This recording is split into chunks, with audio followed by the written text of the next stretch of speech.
तर आज गोपीचंद पडळकर यांनी एक वादग्रस्त वक्तव्य केलंय, ज्यावरून चौफेर टीका त्यांच्यावर होतीये. हे वक्तव्य नेमकं काय आणि आणखी कोणी कोणी काय काय वक्तव्य केलंय बघूयात. नेता म्हणजे कोण? तर नेता हा लोकांचं नेतृत्व करणारा, लोकांना दिशा दाखवणारा, वर्तमानाच्या पलीकडे जाऊन भविष्याचा अंदाज घेणारा, भविष्याची गरज ओळखून धोरण आखणारा, लोकांच्या भल्याचा विचार करणारा आणि सगळ्यात महत्त्वाचं म्हणजे आपल्या आचरणाने आदर्श निर्माण करणारा असावा अशी अपेक्षा असते.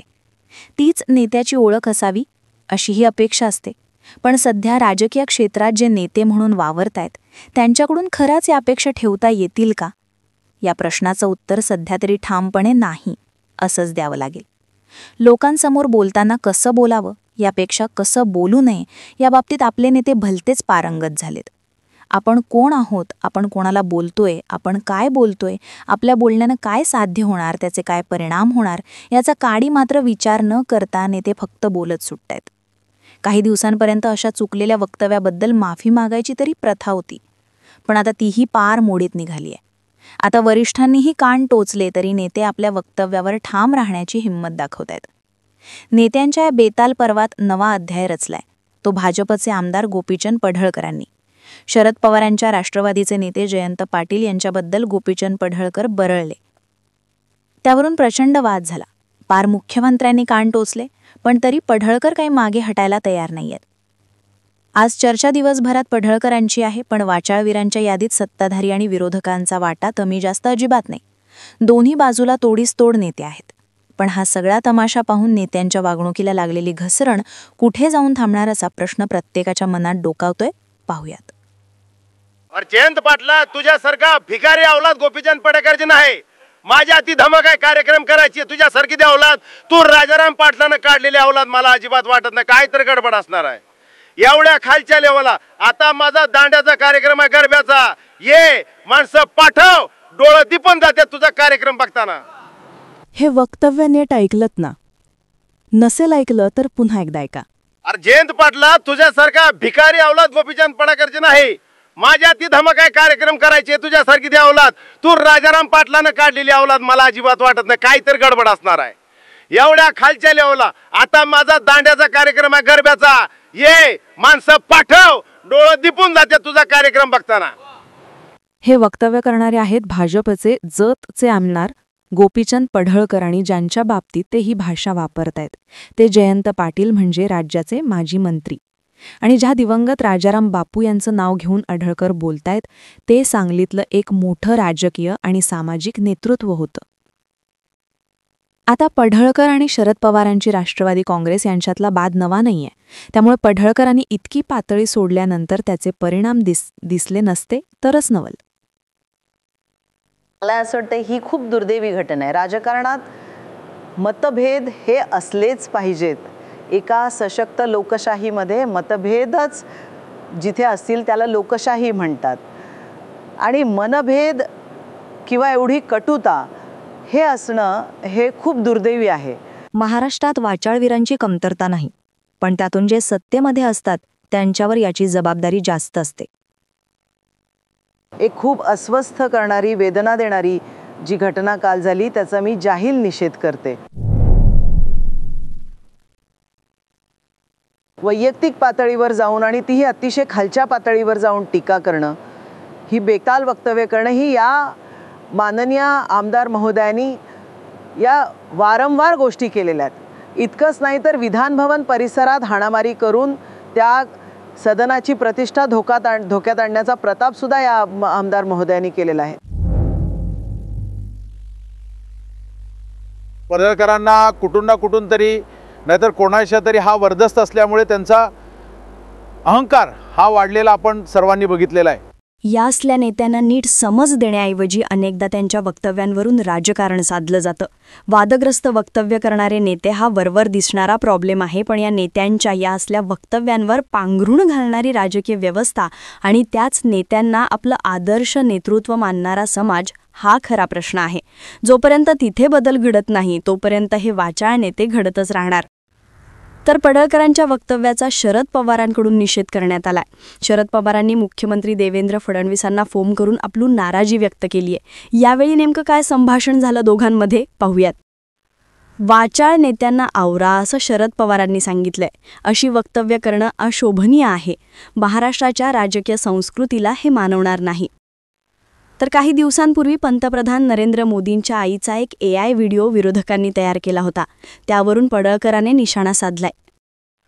माझ्या वक्तव्याबद्दल पवार निषेध व्यक्त करतात, मग मोदींच्या आईचा व्हिडिओ बनला तेव्हा पवार गप्प का बसले, असा सवाल पडळकरांनी शरद पवारांना केलाय.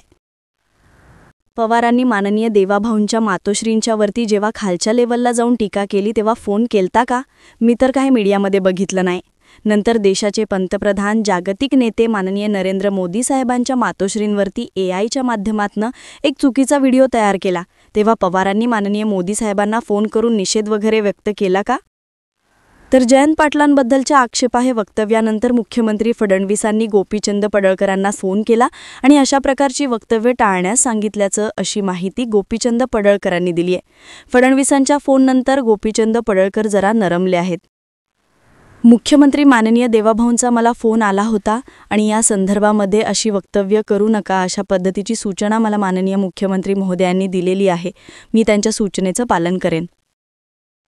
पुढं काय आपण निर्णय काय घेणार? नाही, माननीय मुख्यमंत्री महोदयांनी ज्या मला सूचना दिलेल्या आहेत त्या सूचनेचं मी पालन करणार. म्हणजे इथून पुढं बरं या मागचा काही विषय नाही. याबाबत जयंत पाटलांना प्रतिक्रिया विचारल्यावरती त्यांनी मात्र काही बोलण्यास नकार दिलाय.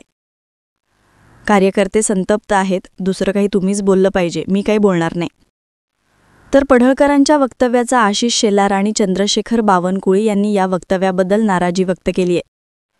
पडळकरांनी जे काही वक्तव्य केले ते चुकीच्या पद्धतीने वक्तव्य केले. जयंत पाटलांबद्दल काय सांगाल? मी मघाशी म्हणालो की संयम हा महाराष्ट्राच्या राजकारणाचा पाया आहे आणि त्यामुळे संयमाविना राजकारण म्हणजे अराजकता आहे. त्यामुळे संयम हा आम्हाला अपेक्षित आहे.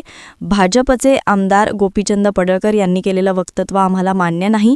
आमचे जे संस्कार संस्कृती आहे ते कोणा व्यक्तीच्या आईवडिलांबद्दल बोलण्याचा अधिकार आम्हाला नाही. आईवडिलाचे नाव घेऊन त्या ठिकाणी एखाद्या व्यक्तिमत्वावर टीका करणे, आईवडिलाचा उल्लेख हा सार्वजनिक करणे हे काही योग्य नाही आणि गोपीचंद पडळकरजी यांच्याशी मी चर्चा करणार आहे. तर गोपीचंद पडळकरांवर कोणाचं तरी वरदहस्त आहे, त्यामुळे पडळकरांचा अहंकार वाढत चालल्याची टीका रोहित पवारांनी केली आहे. पडळकरांना कुठून तरी नाहीतर कोणाचं तरी हा वरदहस्त असल्यामुळे त्यांचा अहंकार हा वाढलेला आपण सर्वांनी बघितलेला आहे. त्यामुळे भाजपचे जे प्रमुख नेते त्यांनी तरी त्यांचा कान तिथे धरावा. नाहीतर जर तुम्ही धरला नाही, जर समज नाही दिली तर आम्ही समजू की खालच्या लेवलला जाऊन आईवडिलांपर्यंत जाऊन बोलण्याची मुभा जर कोणी दिली असेल तर ती भाजपच्या प्रमुख या राज्याच्या नेत्यांनी दिलेली आहे. तर राज्यभरात पडळकरांच्या वक्तव्याचे पडसाद उमटले. ठाण्यात शरद पवार गटाचे कार्यकर्ते गोपीचंद पडळकरांविरोधात आक्रमक झाले होते. पुण्याच्या कोथरूडमध्ये ठिकठिकाणी फलक लावून भाजप आमदार गोपीचंद पडळकरांचा निषेध करण्यात आला. पडळकरांच्या प्रतिकात्मक पुतळ्याला जोडे मारत बीडमध्ये शरद पवार गटाने आंदोलन केलं. तर सांगलीमध्ये सर्व पक्षांकडून पडळकरांच्या वक्तव्याच्या निषेधार्थ आंदोलन करण्यात आलं. तर पडळकर यांच्या विरोधात पवार गट आक्रमक झालाय. मुंबईतील पक्षाच्या कार्यालयात जयंत पाटील समर्थकांचं अनोखं आंदोलन बघायला मिळालं. एका श्वानाच्या गळ्यात आमदार गोपीचंद पडळकरांचा फोटो घालण्यात आलाय. गोपीचंद पडळकर यांनी जयंत पाटील यांच्याबद्दल वादग्रस्त वक्तव्य केलं होतं. भाजपने गोपीचंद पडळकर यांना भुंकण्यासाठी ठेवलंय अशा भावना जयंत पाटलांच्या समर्थकांनी यावेळी व्यक्त केल्या. तर राजकीय नेत्यांमध्ये एकमेकांचा बाप काढण्याची स्पर्धा लागली आहे की काय, अशा पद्धतीची नेत्यांची वक्तव्य सध्या सुरू आहेत. एकीकडे पडळकरांनी जयंत पाटलांबद्दल आक्षेपार्ह वक्तव्य केलं तर दुसरीकडे बच्चूकडूनही मुख्यमंत्री देवेंद्र फडणवीस यांचा बाप काढलाय. आम्ही कर्जमाफी मागणार नाही देवाभाऊ, आम्ही तुझ्या बापाचं कर्ज माफ कर एवढी आमच्या मंडांनी भीक मागायचा धंदा कधी केला नाही, मापानं केला नाही, मायेनं केला नाही. पण दुःख या गोष्टीचं आहे का जेवढे जाती धर्माच्या लढाईसाठी लढता तुम्ही तेवढे शेतकरी म्हणून लढत नाही. हे सगळ्यात मोठं दुःख आहे. लढावं तुम्ही तुमची पार्टीवर, मी तर म्हणतो निष्ठा पार्टीवर नाही, निष्ठा नेत्यावर नाही, निष्ठा माझ्या मायाबापावर ठेवा. शेतकऱ्यांच्या प्रश्नावर आंदोलन करणं किंवा शेतकऱ्यांच्या प्रश्नावर बच्चू कडूसारखी नेते आंदोलन करत असले तरी ती मागणी करताना मुख्यमंत्र्याचा बाप काढणं हे संस्कृतीला धरून नाही. मग त्यांनी बाप काढला म्हणून आम्ही बच्चू कडूच्या बापाला काही बोलणं हे तर आमच्या संस्कृतीत पक्षाच्या बसत असलं.